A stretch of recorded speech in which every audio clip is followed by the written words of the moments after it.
All right, welcome everybody back to another episode in our Hoot series of us discussing Envoy. And this time we'll be talking about Envoy filters. So what we're gonna do is just talk a little bit about, we have a few slides, we're going to talk about what a filter is, how does it look like, and then we're gonna delve into some code and go over the Envoy filter example, exactly how it's structured, how to write one, how to build one, and hopefully that'll be sending you off towards building your own filters. So let's start with a little bit of an introduction. So Envoy filters. Why is it? Of course it's, here we go. All right, so what are Envoy HTTP filters? And in this talk, we'll focus on the HTTP filters. Envoy also has TCP filters, but for now, we'll just ignore those. So it's essentially code that can interact with requests and responses of an HTTP stream that is not coupled to core Envoy, meaning that you can also build Envoy without it. And you can also build Envoy with additional filters without changing the core code. Now, the filter is still built into Envoy, right? It's not like a shared object or a dynamically loaded library.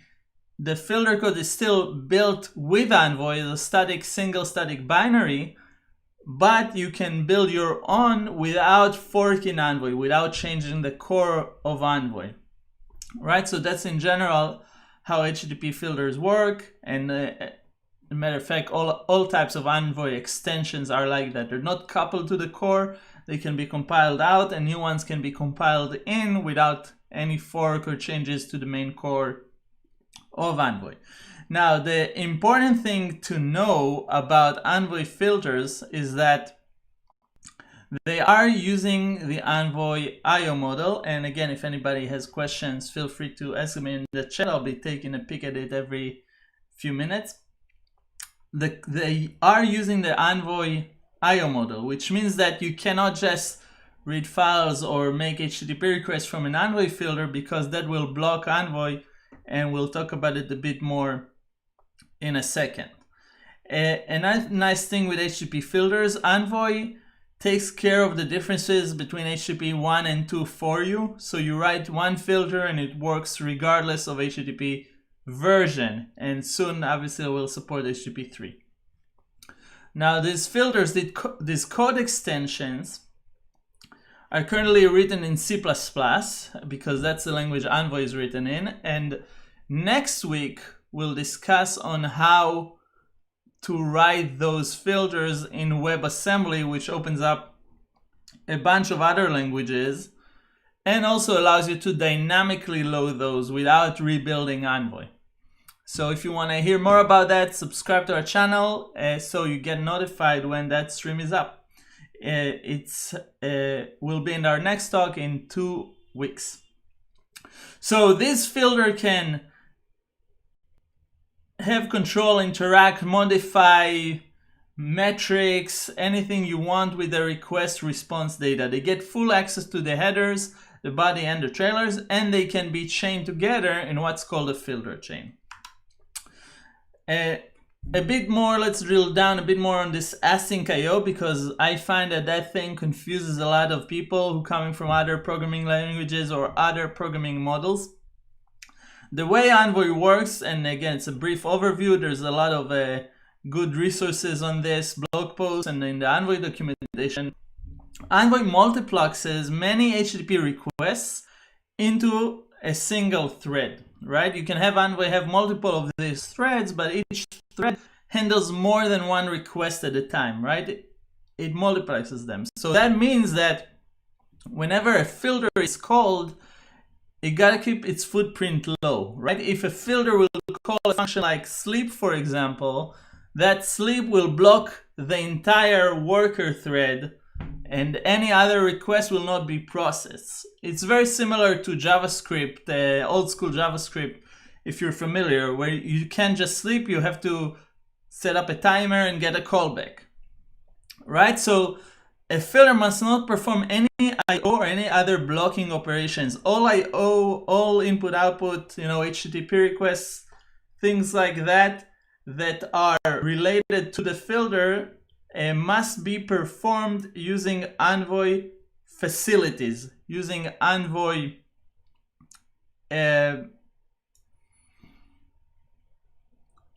functions, using Envoy internal APIs. So let me elaborate a bit on that. So essentially that means that all Envoy is kind of like your operating system in a sense, right?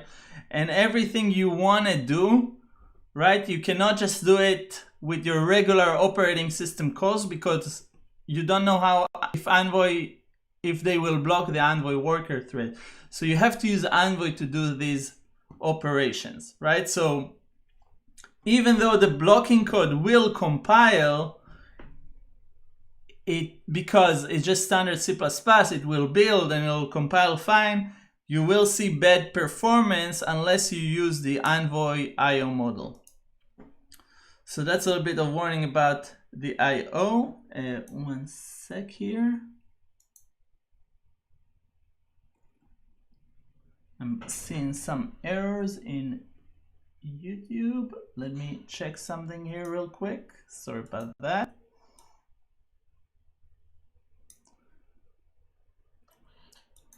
Just fixing the way I stream.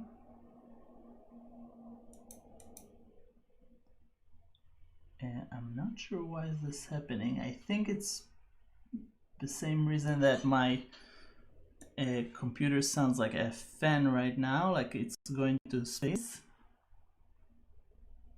So one sec, sorry about that. As always, part of our podcast is technical difficulties.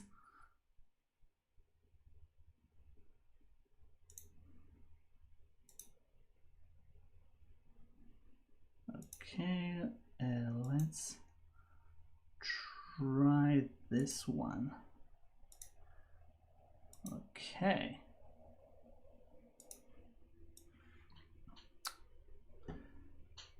All right, hopefully this will now work better.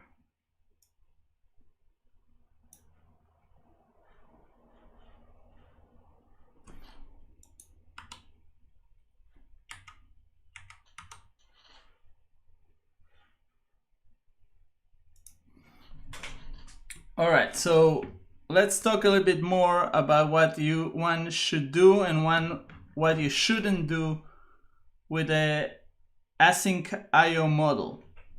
So with async I/O, you generally, it works very similar to JavaScript. You have callbacks, right? So instead of doing sleep, you create a timer, right? You create a timer and you get a callback when the timer expired.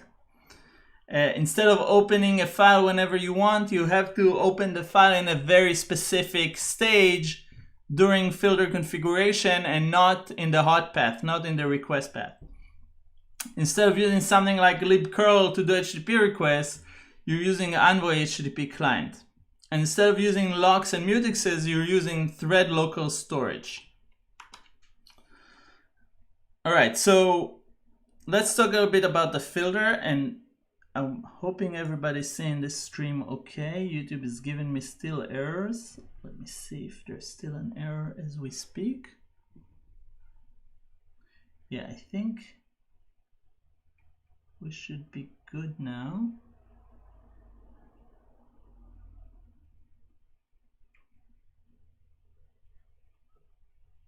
Yeah, hopefully we should be good now. All right. So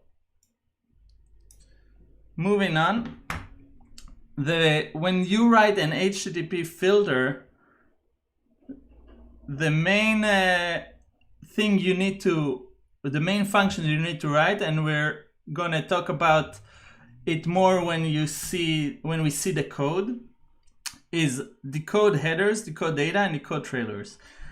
And now there are more to it, but we're gonna give a brief overview on this because these are the most important ones. So The code headers, and again, you'll see the code, is called when headers, HTTP headers, get slash with a path and all that arrive to the your filter code. The code data is called when body parts arrive, so it can be called 0 or more times. If the body is large, it'll be called multiple times. And then finally, the code trailers will arrive containing trailers, and that's obviously HTTP2, more relevant.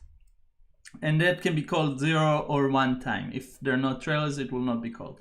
Now, each of this function has to make a decision whether continue to the next filter in the filter chain or stop the iteration in the current filter. So what that means, and I have here a handy graphic. So let's say we're in filter 1, right? And the code header is called. The code header needs to make a decision. Let's say you got a header. It wants to now examine the body based on the value of a header.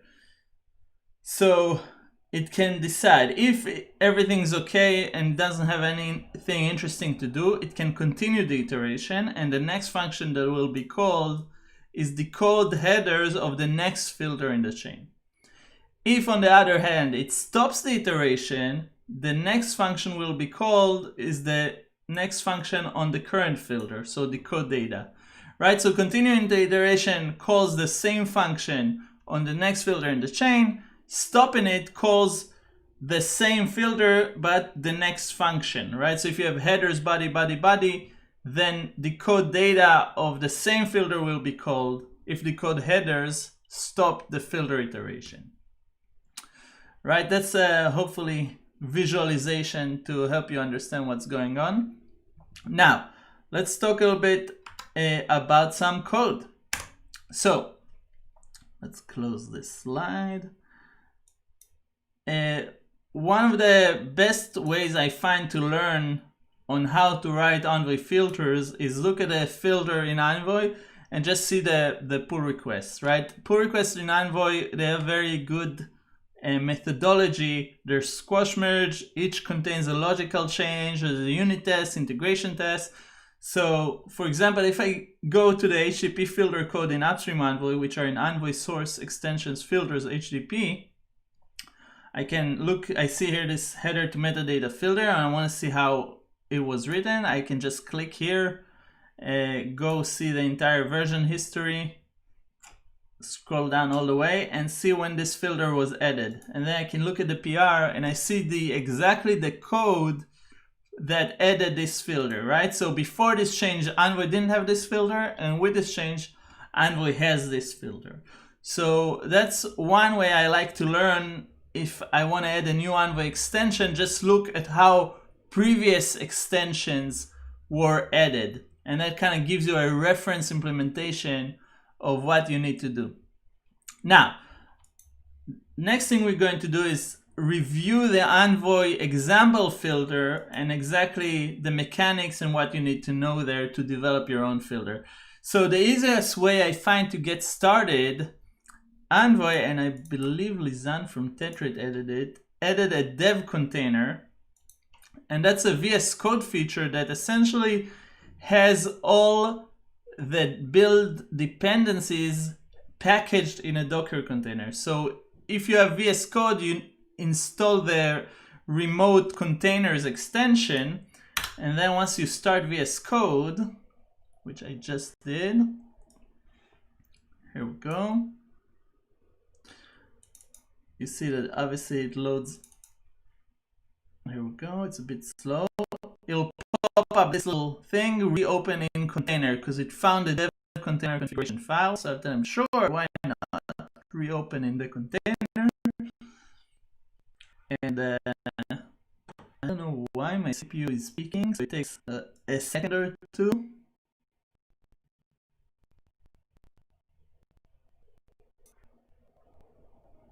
I'm gonna just retry it. Oh, no, here we go.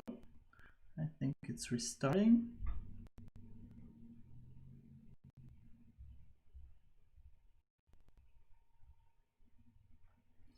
Let me close Brave here, just to save some resources.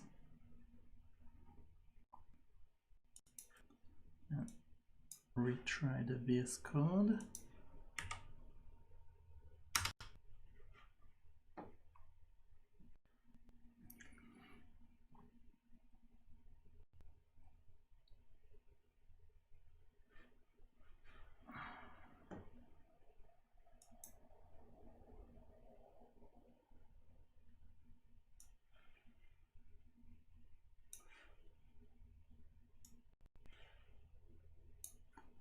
And of course, every time you do something live, something's bound to happen. One sec. Maybe I change to me, get it a bit more CPU breath.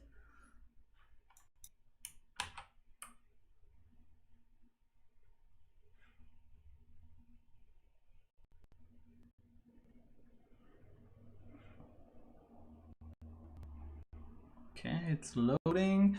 While it's loading, what we're going to review essentially is the way filter code is written.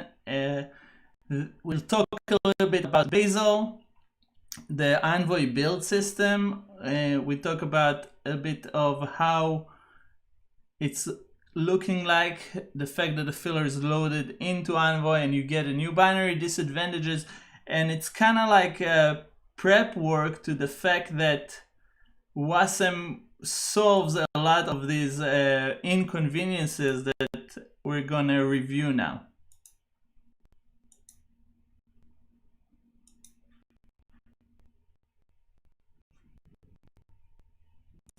All right.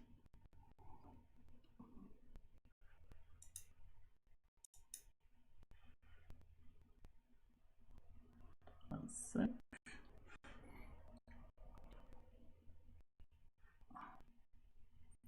All right. Finally, sorry for the time it took. I'm not sure what's going on with my machine today, but we'll make sure it's fixed for next time.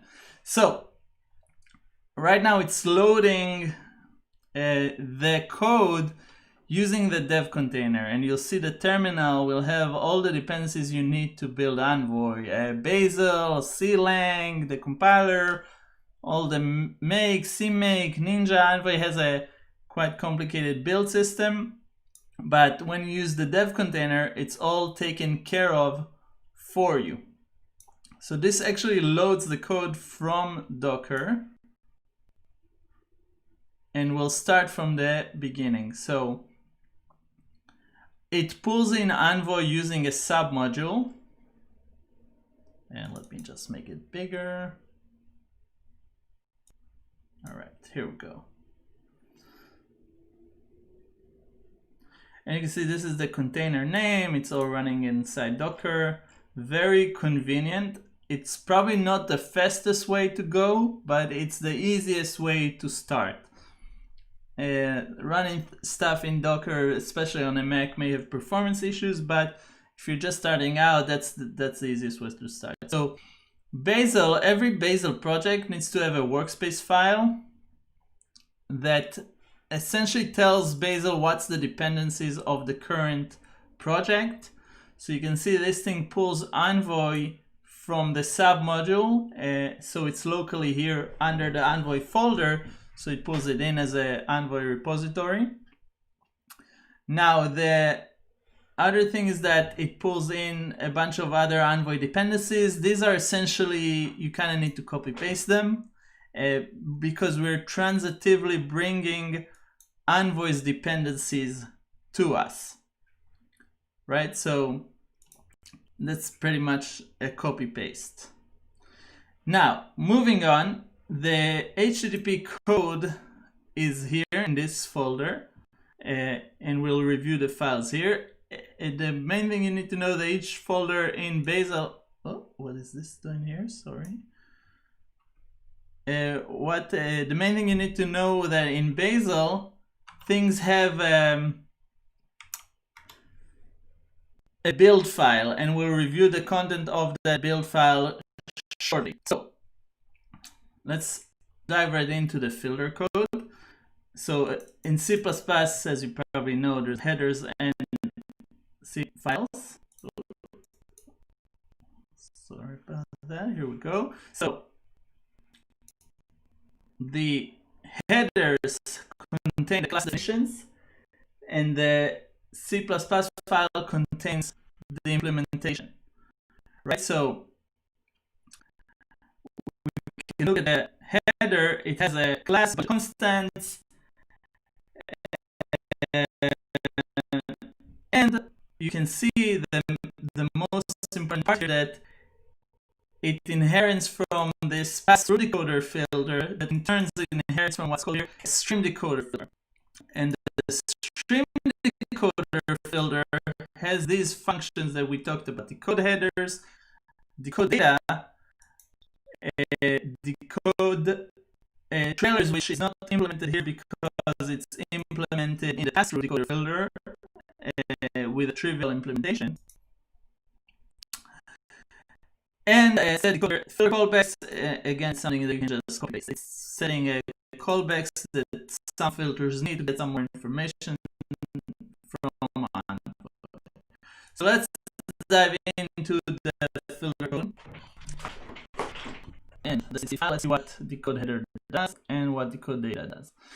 So as you can see, the decode header receives a request header map with headers, and it adds a header using a copy, right? So it copies to save for some performance reason, to save copying. If your header is a constant, you can also edit by reference. But in this case, we edit by copy. It's just C++ semantics. And this, all this function does, adds a header to the HTTP headers, right? So a request comes to Envoy, has a bunch of headers. This filter will add another one, and it essentially done what it needs to do. There's no reason to hold off the filter chain, so it says continue to the filter chain.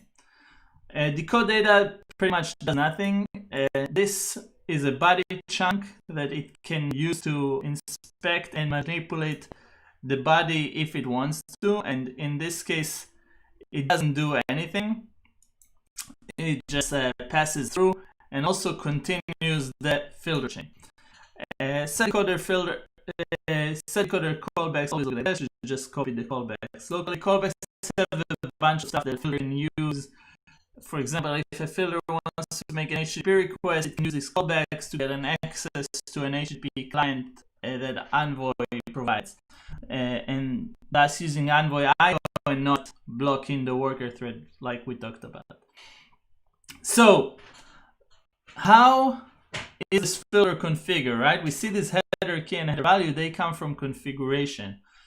So how does that part work, and how does the filter get into the request path, right? So let's start with the configuration. The first thing is that you define a protobuf containing filter configuration, and in our case a message name decoder that has a key and a value, and this will match this header key and header value that we saw in the CC file, right? So this is the filter proto config. Now, how this proto config makes its way into the filter? We have another file called HTTP filter config, which is the configuration factory for Envoy.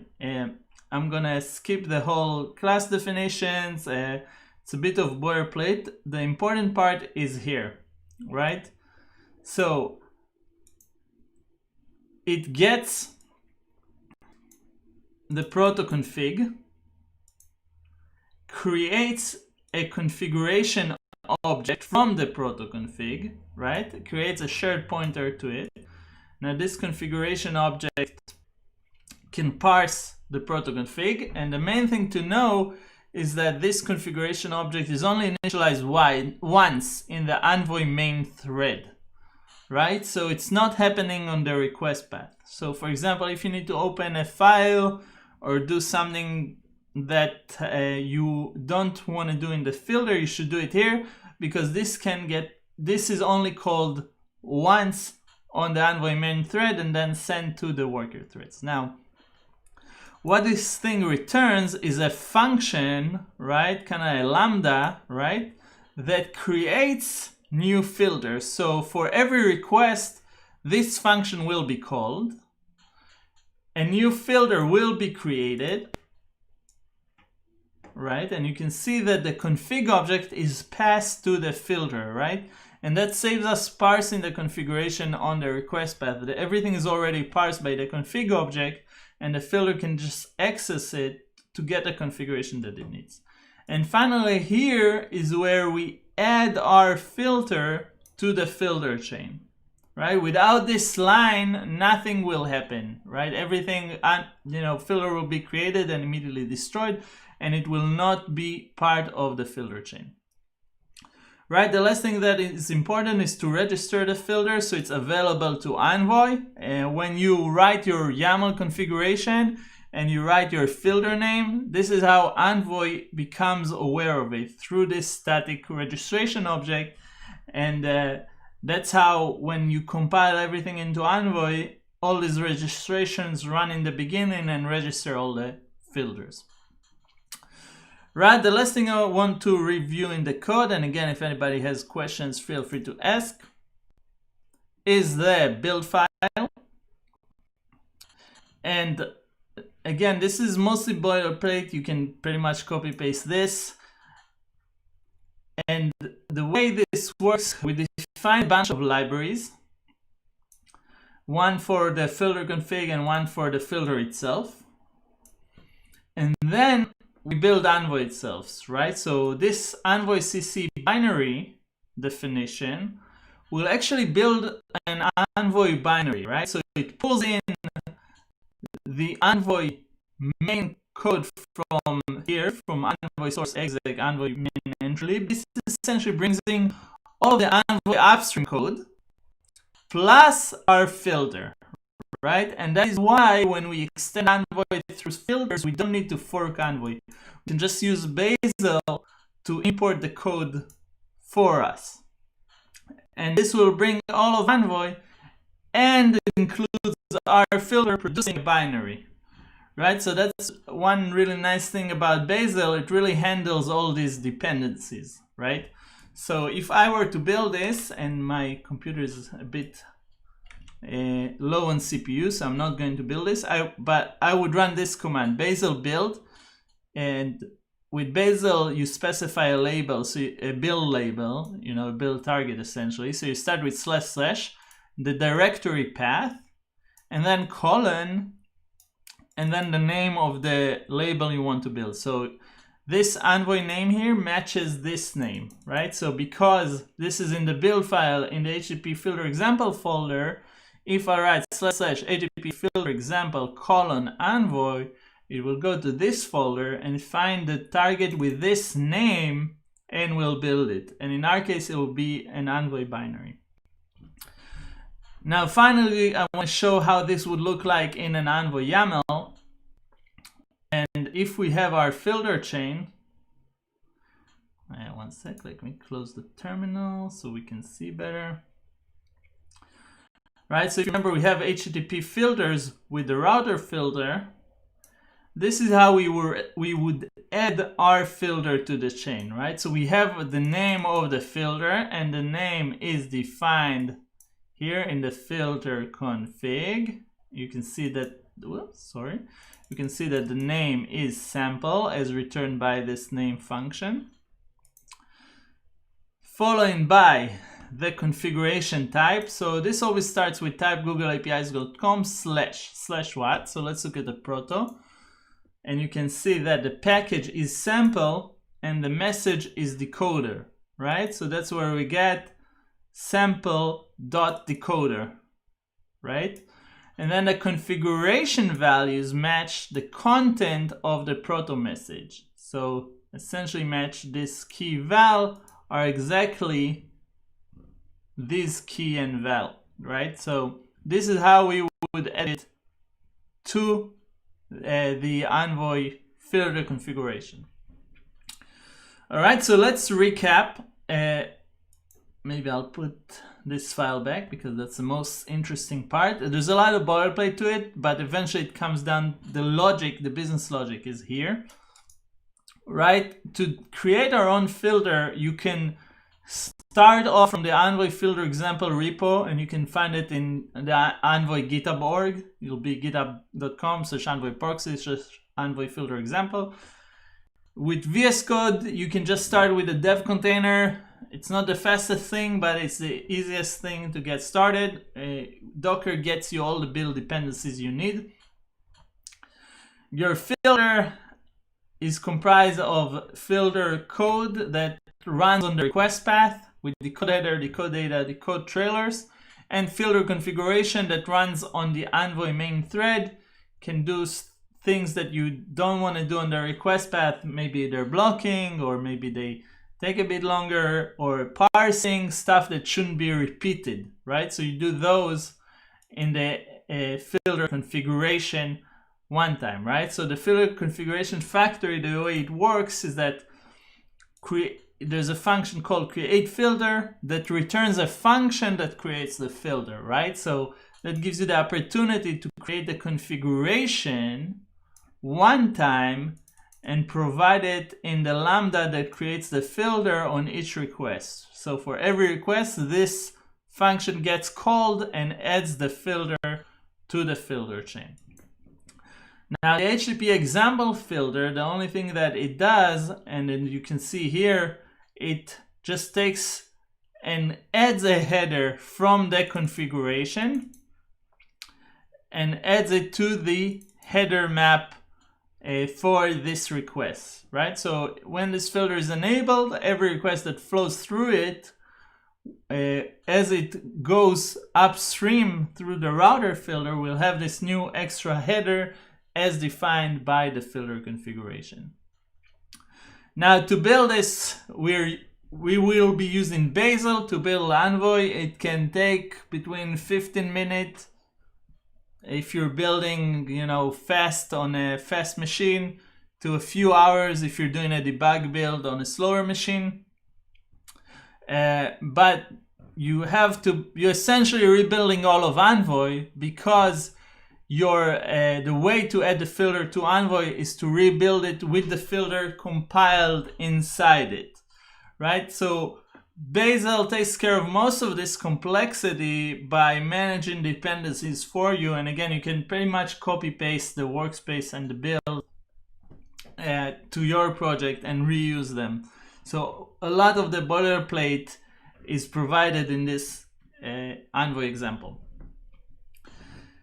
And then once you build a filter, you have a binary that you now need to distribute. So you probably want to package it into a Docker container and use it in your project. And that's all as far as building, or as a brief overview to building Envoy filters.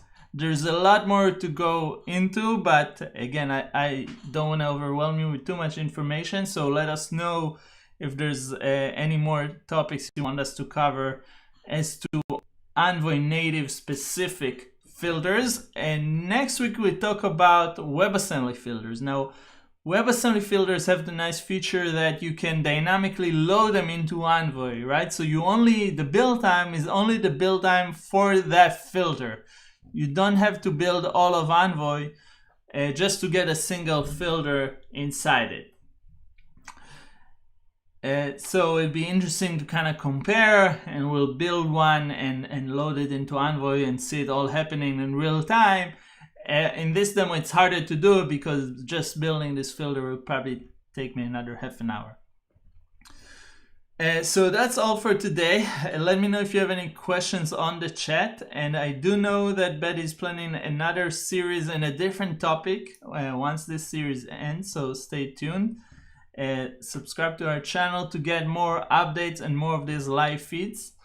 And leave a comment with any question, or if you want to go more in depth on this topic or other topics that we've covered, let us know. And of course, you can always find me on our community Slack if you have any questions. I'll do my best to help. All right, everybody, thank you for joining me this Tuesday, and I will see you again in 2 weeks.